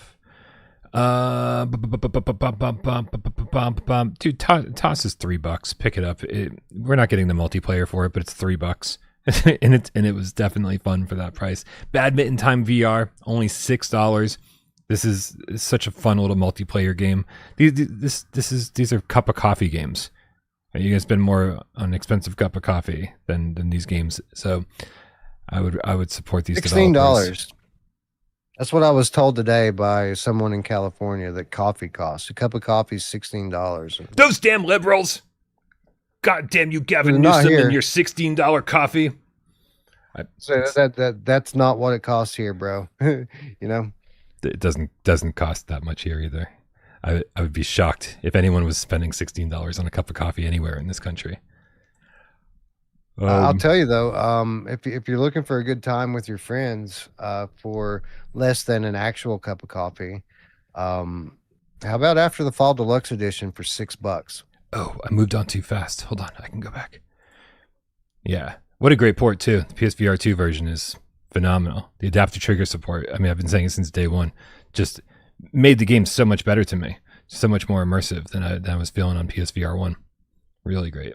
feels so good when you get into a swarm of a horde coming at you, and you have like your shotgun equipped or the LMG, and it's like, you've got it advanced and like with all the best stock and scopes, and like there's a lot of like weapon progression in this game. It just feels so good to blast those things away and paint the snow red. Um, and again, yeah, up to 4 player co-op in it. Um, I'm typically not a big fan of horde modes in games. I feel like they're kind of tacked on way to just put more content and more time. But there are exceptions, and I feel like After the Fall is one of them. Like I thoroughly enjoyed the horde mode in this game as well. So yeah, again, $6. What's that? You know, Right. Absolutely worth it. Absolutely worth it. I've got nothing on the next page, to be honest. After my couple recommendations here, get System Critical 2 for $1 and find out why no one likes it. Never Say Goodbye. Retropolis 2 was good, but it's $6 instead of $10. It's like $10 was already a great deal. Get it for $6. Great point and click adventure. I'm looking for some big deals here. Big deals. didn't you like that badminton time? Am I mistaken there? Yeah. I gave it a shout out a minute ago, along with Toss, just saying, hey, they're cheap, grab it. Yeah. Okay, I missed that one. What else do we have here? I think we're on the last page. Huh? Yep. Yeah. Dude, you and I played Vectrix Worlds, didn't we, for GAMESCAST? That was the Tetris game where you play against each other and physically place pieces of the puzzle on the board. I really enjoyed that, and for $5, and actually it's like $4 with Plus. Absolutely get that. That is such a fun little game. Yeah. Pretty good. So I'm going to pose this as a question to you. Hidden Memories of the Gardens Between for $9. Uh-huh. Like I played that, and I thought it was kind of okay. Like I didn't go super deep into it. I played it like an hour or two. Mm-hmm. It felt a little basic to me, even though the concept is actually quite unique.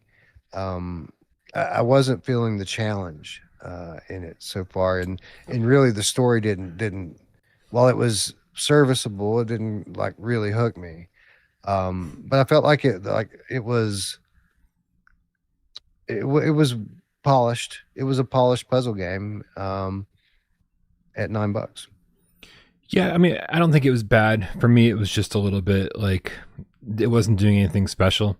I had, excuse me, it's all on rails, right? Because you're just pushing left and right, and your character's just doing its thing. Which made me go, oh, you know what? Like, if we're doing some kind of time-driven platforming game, I was like, I played Braid before, right? Braid took this concept and went crazy with it. This seems like a really tame version of that, where they kind of remove some of the control in order to remove some of the possibilities, some of the player, some of the player's ability to kind of come up with their own solutions. And so for me, it was very straightforward. But unlike you, I found when it got difficult, I did find that it was getting difficult, like maybe an hour or two in, and I started losing interest when the difficulty got higher, which is not like me. Usually I like a challenge, and I just wasn't having it. This game wasn't doing anything for me. But my opinion, and also I didn't play the whole game or anything, so maybe it gets better. I have no idea.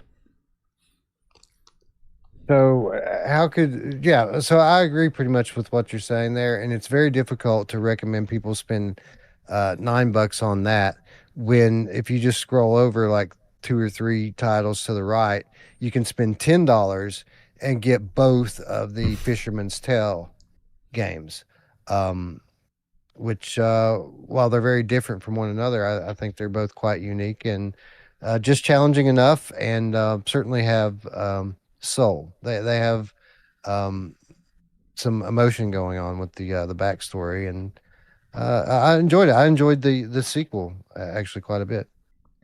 Yeah, and I could be wrong on this, but I'm pretty sure Fisherman's Tale when it launched was like $15, and then the sequel when it launched was like 20 or 25. Right? They get bundled together for 20, and then it's on sale for half of that, and it's like this is another Moss bundle type thing where it's just like the actual savings you're getting from when they first launched is pretty crazy. So $10 is, pretty easy recommendation, I think. But both of those titles do something that you don't typically see. They have a very unique hook, and it's all perspective based puzzling. Yeah, like this is a complete opposite conversation from what we were just having with the Memories of the Gardens Between, or whatever the hell that game is, which was literally a flat screen game, and they didn't do much with the VR implementation. These are games that I just don't think would do well on the flat screen. It might not even really be possible, if they are, just would not be nearly as good.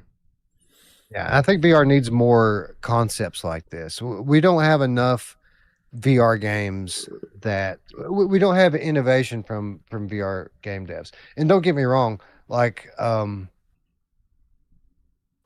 think we absolutely need the opposite to happen as well. Like obviously, I come from Flat to VR Studios, and our whole thing is to bring the flat experience into VR. But the caveat on the end of that is it needs to feel like it was meant for VR, right? I think some of a big part of VR's problem over the last few years is that we didn't really see any evolution from the game devs that were VR game devs from day one that were making VR games. We didn't see enough outside the box thinking, enough games that can only work in VR. And that certainly is the case for these Fisherman's Tale games. I don't feel like they work anywhere else. I made things in the chat. It says these sales are like, didn't you get these already? Yeah, it is. These are some, but that's the good thing is that like there are new PSVR2 gamers every single day. People picking up a headset for the very first time ever, and so that's why we want to do this, because you're right. These are games that are like, how the fuck don't you have these already? We jumped up and down and raved about these when they first came out, like, and now it's been years and you still don't have them. So hopefully anybody watching who doesn't have them will correct that mistake. Get them. Wes, do you mind if I read some tips while you pick a 4-minute challenge game? Or maybe you've picked a 4-minute challenge game. I don't know. I have picked one, but yeah, we should absolutely shout out the tipsters out there. Hell yeah. Tip stars. We got, now let's ride the game feline with the $5 tip. Says, hello, beautiful people. The beautiful people. The beautiful people. Says, I don't know if anyone here reads. I don't know if anyone here reads novels. You don't know if we read? Isn't it obvious that we don't? No, I haven't read a book in a while, but I used to love reading. I just started Dungeon Crawler Carl, and it's fantastic. Running Man meets Ancient Dungeon? What? I'm down. Yeah. Okay. Dungeon Crawler Carl. Anybody in the chat read Dungeon Crawler Carl? It's hard to say. Does not roll off the tongue very well. Thanks for the support. Tonge? Yeah. I'll look it up. Like I said, I need a book in my life, and maybe this will be the one, especially with your recommendation. Thank you, Ryan. Natasha Fahey. What's up, Natasha? With a $20 tip says, let's go, from Eric Valentine, Miles, and Natasha. Please, is it Valentine? Did I say that right, Wes? From Impact Reality, flat to VR Studios. To see Vertex Breakers from V-Racer Hoverbike in Paris. I saw Miles in the chat earlier say greetings from Paris, and I pay just enough attention to you guys when you talk to know where you are going to be and when, but not always why. So it's awesome that the Flat to VR team and Impact Reality are in Paris to see Vertex Breakers. Hopefully that means big things are happening with V-Racer Hoverbike. They're definitely happening with V-Racer Hoverbike for sure. I hope that I hope the track editor I hope it continues to get love, because bro, the tracks that I've seen people make in V-Racer are so good. They're exactly what I wanted. They're incredible. In the campaign. Like how did these types of tracks not already exist? And it was so funny to see Miles building tracks that even the developers were like, dude, we don't want you to break the game. Like, please don't break the game. And he created some really fucking fun tracks. So if you haven't played it, go check it out. So we have pretty extensive plan for the future with this game. And yes, the track editor definitely ties in to a lot of what we're planning to do. Absolutely. You heard it here first, although probably not, because I think Miles already said it. So you heard it here first and second. Thank you for the support, Natasha. We really appreciate you. Keep doing what you're doing. We got GameCato spreading the GameCato love with 10 without parole gift memberships. Thank you, sir. Always good to see you here, and we appreciate your generosity. Turning the chat green.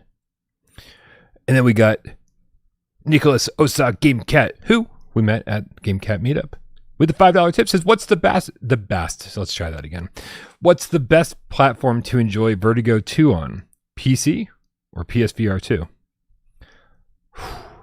I think it's pretty safe to say that that's a PC, right? Like performance issues, although many of them have been mitigated at this point.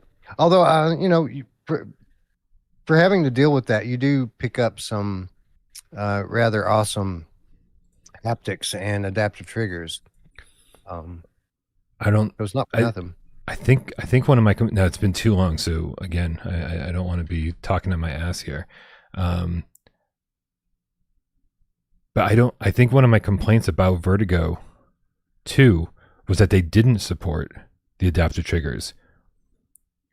And I was like, what the fuck are you doing? There's not that many weapons in this game. That's a big mistake if that's true. Yeah, if somebody played it recently, I know that there were people in our, like I said, people in our Discord talking about it, people in the chat here talking about it. So if anybody played it recently in the last couple of days, please let me know if that's in there, because no triggers says Superliminal. Okay, that's a real shame. Yep, because that's where you can get the benefits, even if like you have performance hits here and there. Which again, the game runs at 90 frames native, which is crazy for a game that looks like this, right? But maybe it shouldn't have, because when the frame rate struggles hit, they seem to hit extra hard. But yeah, no, they could have mitigated that with adaptive trigger support and more headset rumble and better haptics and all that, and said, hey, listen, we're sorry it wasn't a perfect port, but at least we gave you some, a reason to play it here instead of somewhere else, which is a shame, but still a good game, especially for $8. I'd love to talk to the game's creator and just see how he feels about the PlayStation port, because he didn't do it himself. They outsourced it, right? And he's very much the prodigy perfectionist type. So I'm wondering if it just kind of eats at him that there are issues with his game. Oh, I guarantee it. And my brain is fried today, as it usually is. But I am 99% sure that the team that Perp got to port this to PSVR2 was Intalto, or the people who made Neon Hat, right? It's like the people who they had literally made a game. Like this is Neon Hat. This is the game they made for PSVR 1, right? And it wasn't great by any stretch of the imagination, right? It was okay. It seemed like a good work in progress, but it was like, why this studio, right? Why? At what point did you say this is the team to bring this massive adventure over to PSVR 2? It seemed like they just chose a bad port studio to handle it, unfortunately. Sounds like maybe that is the case. Anyway, Vertigo 2 is good on the Pro, because it does fix some of those frame rate problems, but I would go with Wes's suggestion. You might want to play it on PC. Yep. Game of the year on PC. Yeah. World of Long Play says the answer is usually, they had the cheapest offer, right? That's the reason they chose the port studio. Yep, that sounds right. All right, I think we're caught up on tips. Thank you, everybody. Fucking everyone who supports this channel, guys, no matter how you do it, thank you. Because we can't do it without you, right? You're amazing. All right, we lost a bunch of people when I made fun of liberals. I'm a liberal. What's happening? You guys know he's from Boston, right? Or Worcester? Yeah, yeah. I'm the liberaliest liberal you'll ever find. They don't get much more liberal than me. All right, let's play a little 4-minute challenge. Let's go. Right. You guys know how this works. Wes has a game in his head. It could be a PSVR1 or a PSVR2 game. And it's up to us, you guys out there and me right here. We got to figure out what game it is. We've only got 4 minutes, but an infinite number of yes or no questions to figure it out in 4 minutes, whatever. So make sure you ask good questions in the chat, and then based on the answers we get, suggest games that it might be. Almost there. On my mark. Get Des. Go. Is it a good game? I like it. Do I like it? I think. I don't know. All right. Wes likes it. Is it on PSVR1? Yes. That was a yes. Okay. You cut out just a little bit. Is Yes. it also on PSVR2? No. Is it on other platforms other than PSVR1? I think, but give me a minute to verify that.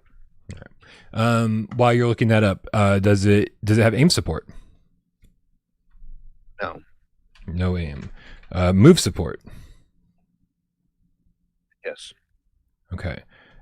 Can you use the DualShock 4? I don't think so, but it is on other platforms. Okay. Okay. So we're using the moves. Is it a first person shooter? Would that be your genre? Yeah. Okay. Okay. FPS, first person shooter that uses the moves. Use full locomotion? No. You say no full locomotion? No full locomotion. Does it have a sequel? Oh, I wish it did though. Okay. I immediately thought of budget cuts, but then that is on PSVR too, so never mind. Colin asked if you play as a human. Yes. Okay, you are a human. Let's see what is it. Let's figure out the sci-fi setting. Let's figure out the setting and see if is it sci-fi. I wouldn't say that. No. Okay. Is it scary or creepy at all? Not really. I mean, if you're like super timid, there may be something that jolts you, but I wouldn't call it scary. No. Okay. Looking in the chat, Looper is all over this shit. Can you also play it on the flat screen?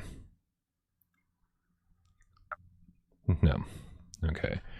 Not hybrid. I'm taking a lot of notes here. Is it on rails?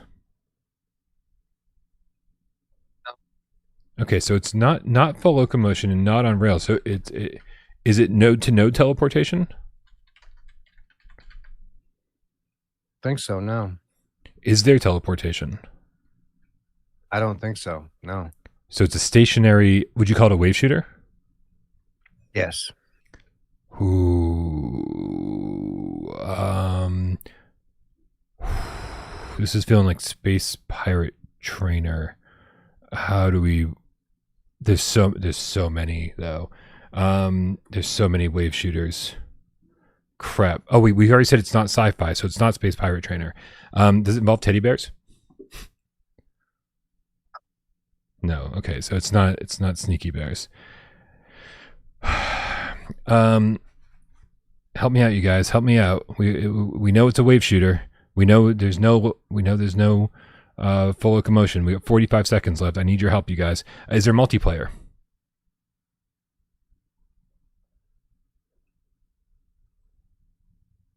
Said no in case you didn't hear it. I did not hear. Okay.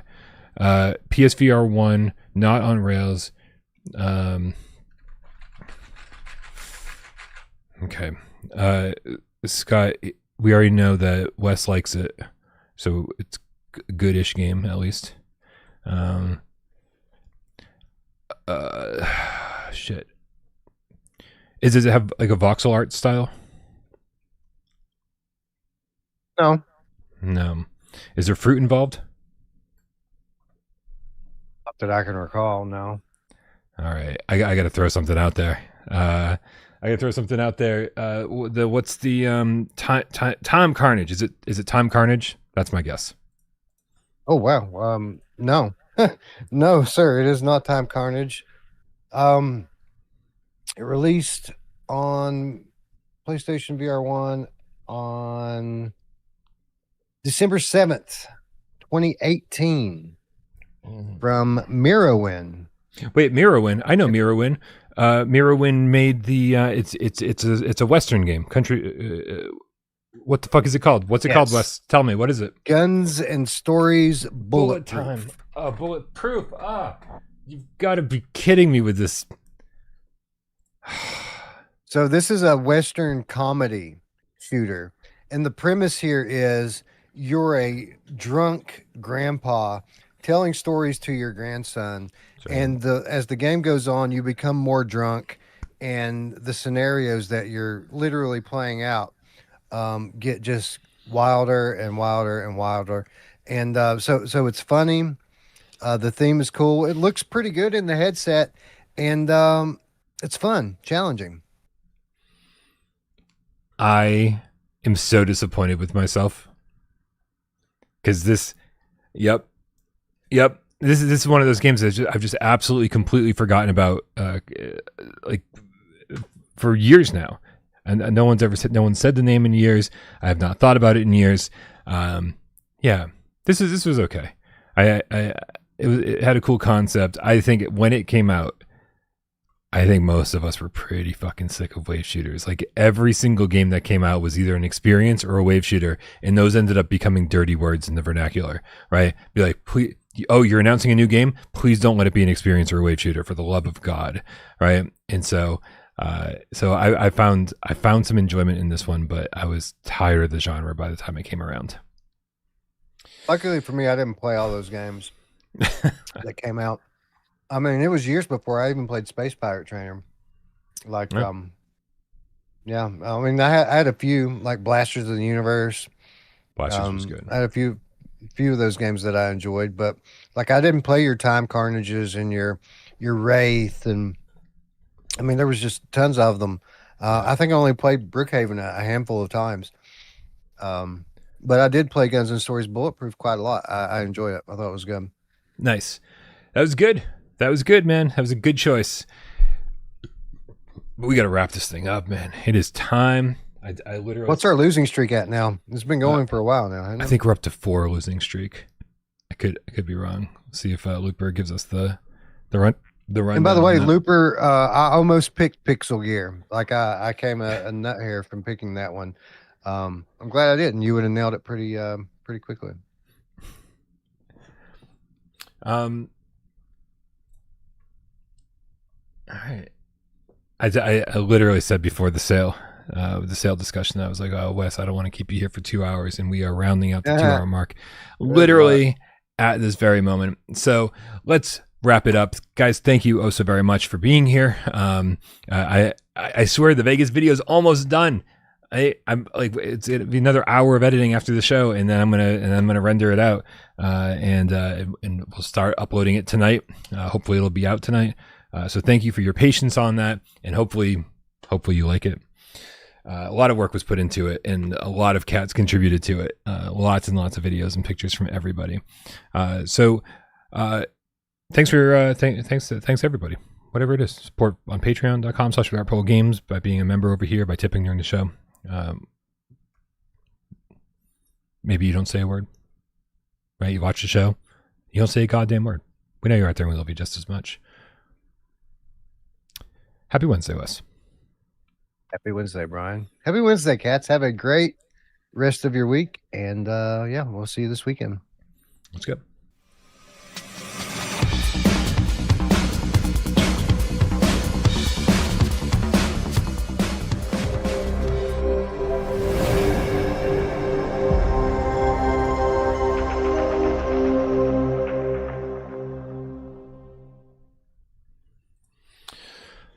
All right, let's see what we got here. We got to take a look back at this weekend without parole history real quick. And I think we're going to go all the way back to it's in your run of show, but not mine. Some March, April, May 5th. May 5th, 2021. Let's bring that 5 up. years. Can PSVR2 can PSVR2 push VR into the mainstream? That was certainly the hope. It has not done that though. Yeah, most I want to say most of us in the content creation space were expecting it to, right? Mm-hmm. We thought this was going to be our moment where Sony finally put some real IPs in the headset in the form of hybrids, and it was to the moon. And yeah, didn't quite go down that way, huh?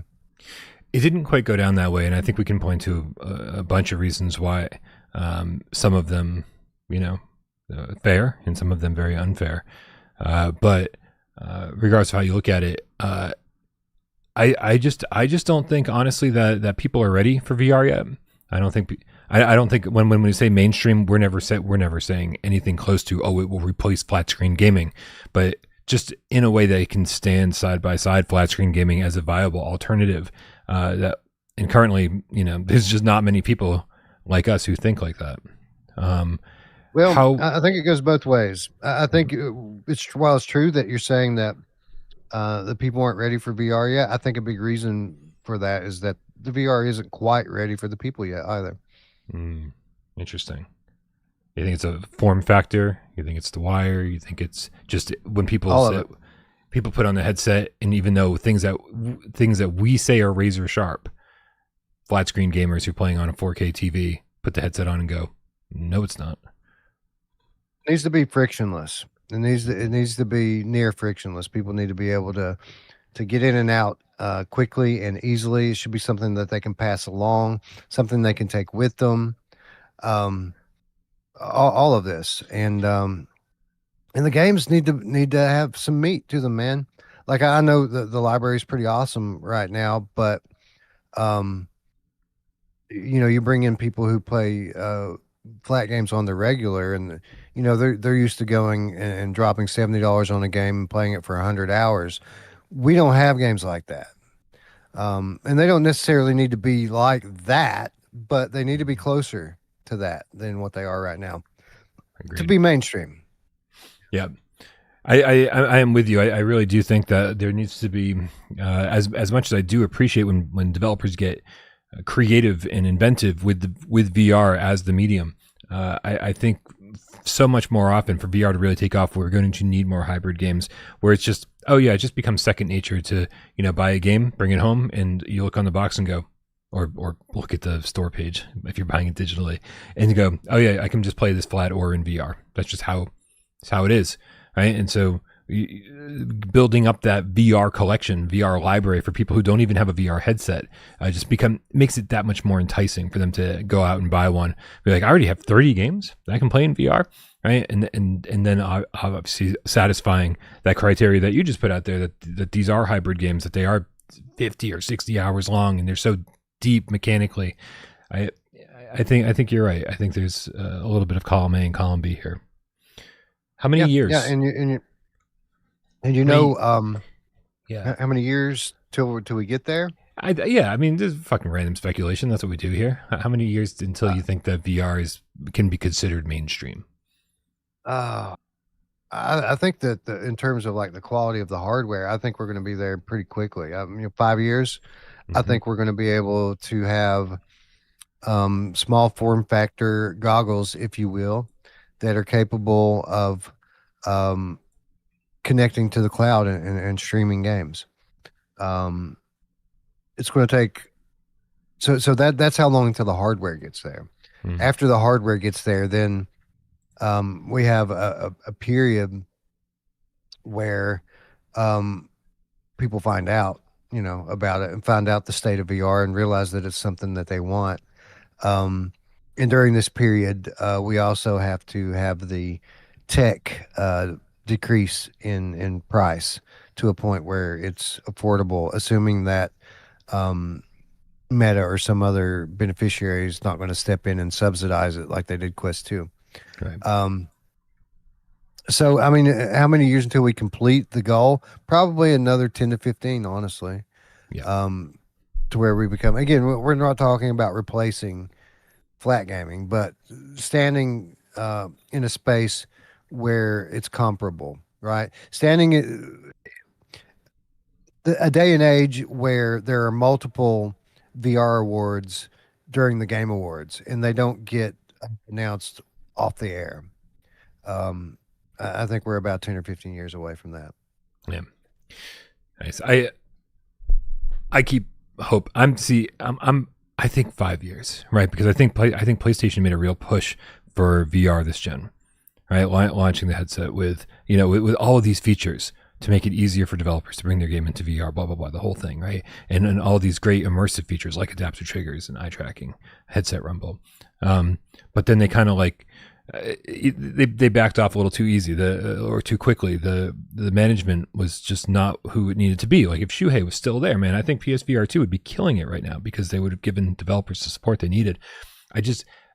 So if I think though PS6, a revised PSVR2, possibly a PSVR3, I think all that's about 5 years away, and I think that's the best chance that VR has. So I've got my fingers crossed for 5 years, which is a little optimistic, but I tend to be. So I'm going to go with that. Yeah. Again, I think the hardware will be there in 5 years. It's just how long is it going to take the software developers and the consumers to catch up and realize that this is something that's there and it's something that they want. Comic book guy Game Cat with the 5 quid says, a little fact, in the Billie Eilish 3D concert, they used, I think, 17 3D cameras. And no, I'm not a Billie fan, and I really enjoyed it. He's going to bat for this thing, huh? For not being a Billie Eilish fan. He's really going to bat for it. So I'm glad you enjoyed it, and it sounds like he's giving his full recommendation. So whether you're a Billie Eilish fan or not, don't blame me if you don't like it. But comic book guy Game Cat is telling you all go check that shit out. He was saying that people were dancing in the aisles at the theater. Nice. Right? That sounds really fun. It sounds like it's like a party in the theater, which I don't know. I could be down for. Let's go get high and go watch Billie Eilish in 3D. Yeah, I've partied in a few theaters, but nothing like that. Those are stories for another episode. All right, everybody. Have a great night. We